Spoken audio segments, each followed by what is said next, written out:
Несколько дней назад его чествовали в Федерации альпинизма России, а сегодня он вновь в родной республике. Каждый раз, возвращаясь из поездки, Магомед Зейтов обязательно приходит к главной достопримечательности Магаса. Для человека, покорившего Эверест, подъем на башню Согласия, как прогулка по ночному городу. Хорошей физической подготовке, профессиональным навыкам и личному опыту альпиниста можно только позавидовать. Вот, вы можете видеть склон 85 примерно градусов.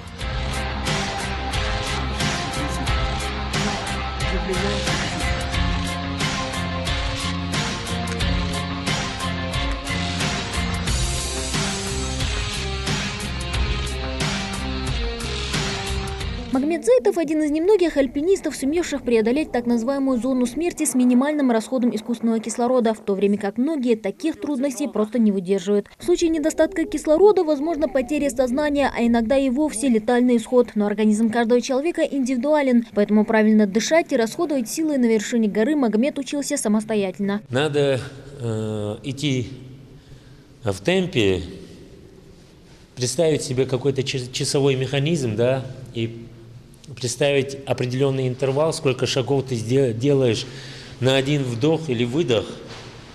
Потом это на высоте уже превращается, сколько вдохов и выдохов ты делаешь на один шаг. То есть все кардинально меняется. И вот я для себя выбрал такую методику, когда дышу носом именно для того, чтобы идти медленнее.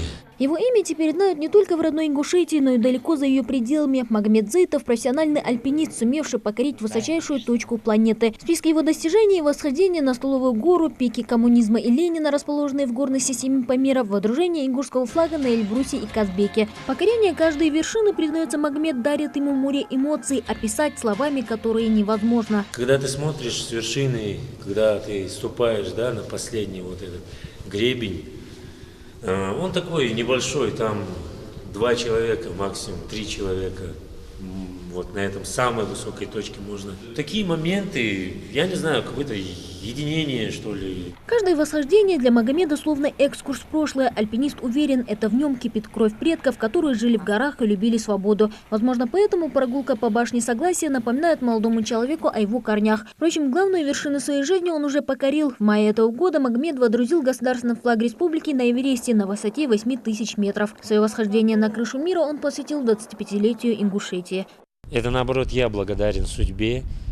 И я считаю, что не меня должны благодарить за то, что я поднял наш флаг. Да, а я должен благодарить и флаг, и Ингушетию, и всех, кто за меня болел и молился. Большое всем спасибо.